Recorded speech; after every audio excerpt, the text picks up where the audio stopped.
Terminator 3, this is Terminator. Stalker's cash attacking a paid... Kohima, India, April 1944. Tot in fact een bigger job with children 1944. The monsoon has not yet broken, but the air already carries the weight of water that refuses to fall, thick and suffocating, pressing down on the ridge like a hand closing around a throat.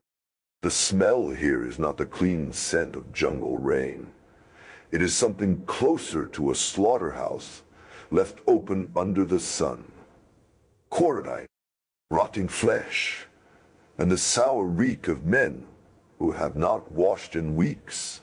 On a strip of red earth no larger than a suburban garden, a tennis court that once belonged to the district commissioner's bungalow, British and Japanese soldiers lie in trenches separated by a few meters of no man's land, close enough to hear each other breathing, close enough to hear each other breathing, close enough to throw grenades back and forth like a horrific game of catch.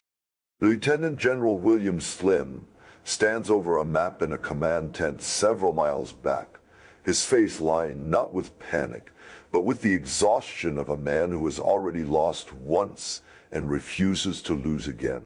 He does not raise his voice. He never does. He simply asks his staff officer in a flat, measured tone, "How long can Kohima hold?" No one answers immediately, because no one knows. What they do know is that if this ridge falls, the road to Delhi lies open, and an empire that has already been humiliated once in these jungles may not survive a second humiliation. Slim's memory does not need to travel far to find the source of his exhaustion. 2 years earlier, in 1942, he had lived through what British military history would come to call, without exaggeration, the longest retreat in the history of the British Army. 900 miles on foot, from Rangoon to the Indian border, through jungle so dense that men lost their sense of time, chased by a Japanese army that seemed to move like water, flowing around every obstacle, appearing where it was least expected. He remembered the columns of exhausted soldiers, boots rotting off their feet, the wounded carried on makeshift stretchers by men who had nothing left to carry them with. He remembered watching his own army disintegrate, not from a single catastrophic battle, but from 1,000 small defeats, a slow bleeding that ended with the humiliating realization that the invincible colonial army of the British Empire had been outfought, outmaneuvered, and outclassed by a force that Western commanders had, until then, dismissed as a colonial afterthought. Slim did not forget that feeling. He built his entire second campaign on top of it. While Slim carried the weight of 1942 in his chest like a stone, Lieutenant General General Mutaguchi was, in that same year, riding the crest of a wave he believed he alone had created. Mutaguchi had commanded troops at the fall of Singapore, had watched the British Empire kneel, and had emerged from Burma's conquest, convinced that he possessed a kind of destiny denied to lesser men. He was a man of towering ambition, wrapped in the language of spiritual conviction. He spoke of the divine wind and the unbreakable will of the Japanese soldier, the way other men spoke of logistics and supply lines. To Mutaguchi, the jungle was not an obstacle. It was a weapon that belonged to Japan alone, a terrain that punished the soft, well-fed armies of the West while rewarding men trained to survive on rice rations and raw determination. The success of Operation U-Go, he told his staff in early 1944, will depend not on how many trucks we have, but on the spirit of the men who carry what we lack on their own backs. It was a doctrine of pure audacity. and it was about to be tested against terrain and logistics on a scale no army had attempted before. Mutaguchi's plan, Operation U-Go, was breathtaking in its ambition and terrifying in its blind spots.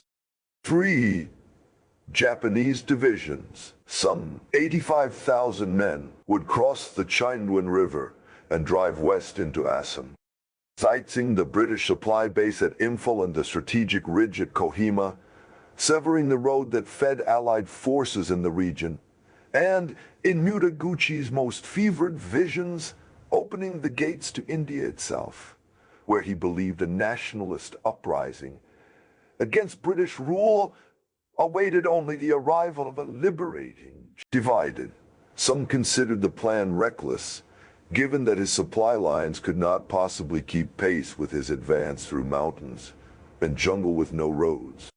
Mutaguchi dismissed these concerns with a phrase that would later be repeated with bitter irony by the survivors of his own army.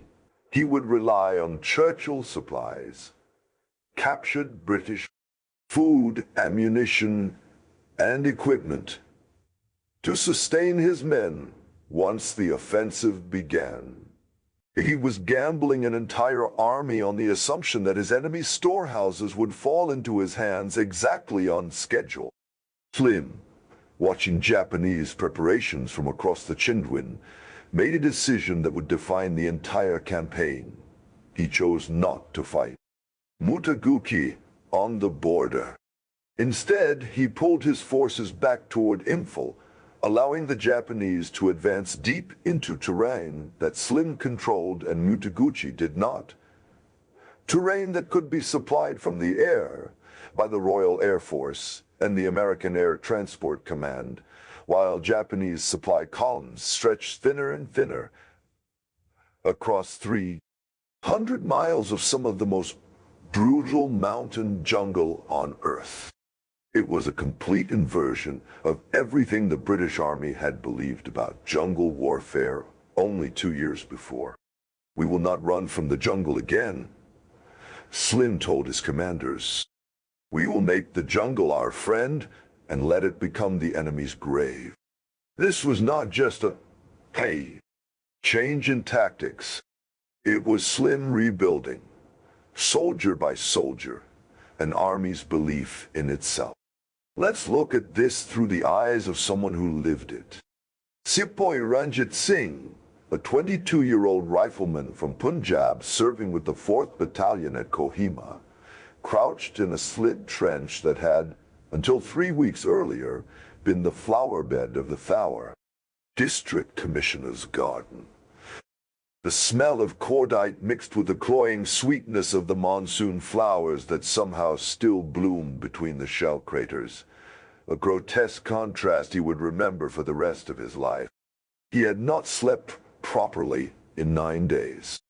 Every night brought the same ritual. The Japanese would probe the wire under cover of darkness, sometimes with bayonet charges accompanied by screaming that echoed off the hills. Sometimes with silent infiltrators who crawled to within arm's reach of the trenches before a grenade or a knife ended the encounter. Rations had run so low that men counted individual biscuits. Water came only when it could be flown in or carried under fire from a shrinking perimeter. "We are not fighting for ground anymore," a British officer told him one evening as they watched flares light up the ridge like a grotesque festival. "We are fighting for time." Ranjit did not fully understand what that meant until later, that every day Kohima held was a day Mutaguchi's starving divisions grew weaker, a day closer to a collapse the Japanese command refused to acknowledge was already underway.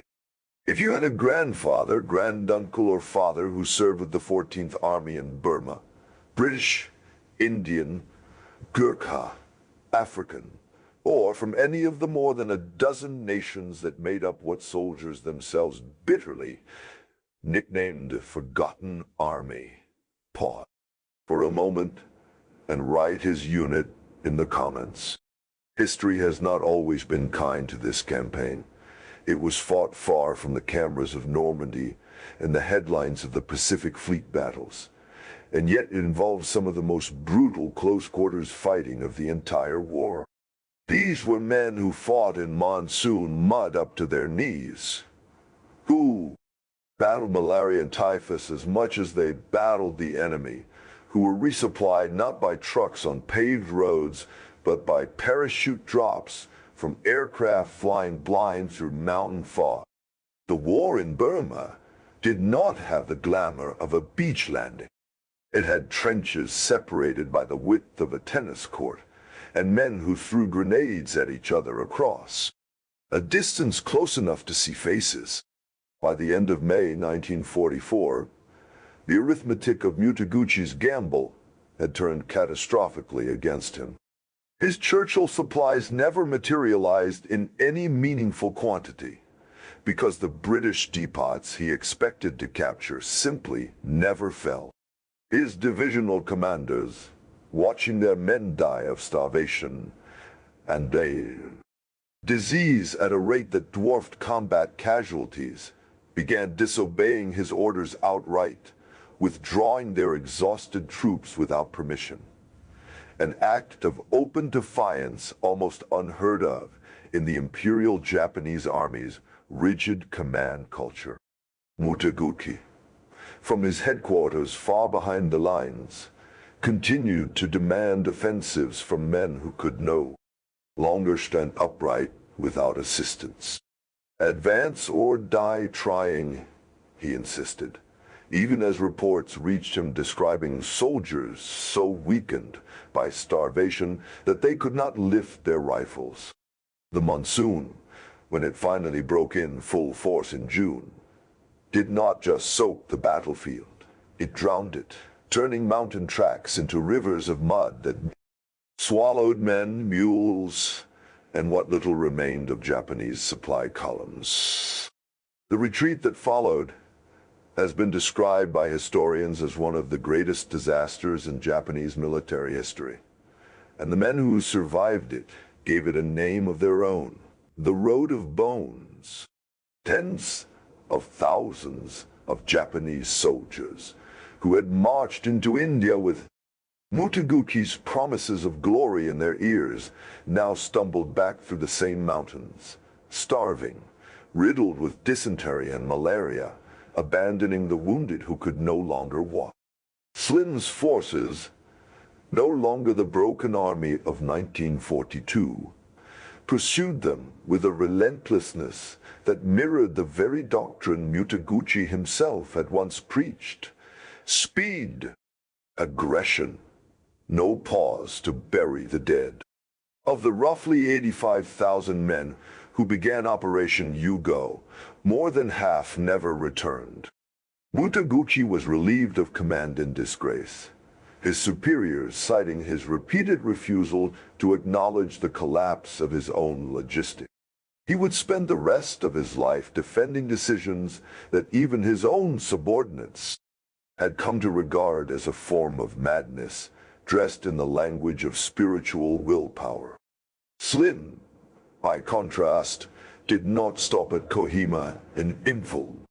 Over the following year, the 14th Army, rebuilt, resupplied, and finally believing in itself, drove south through Burma with a campaign of river crossings, armored thrusts, and airborne resupply that reclaimed Mandalay and eventually Rangoon itself, the very city from which Slim's men had retreated in humiliation 3 years earlier.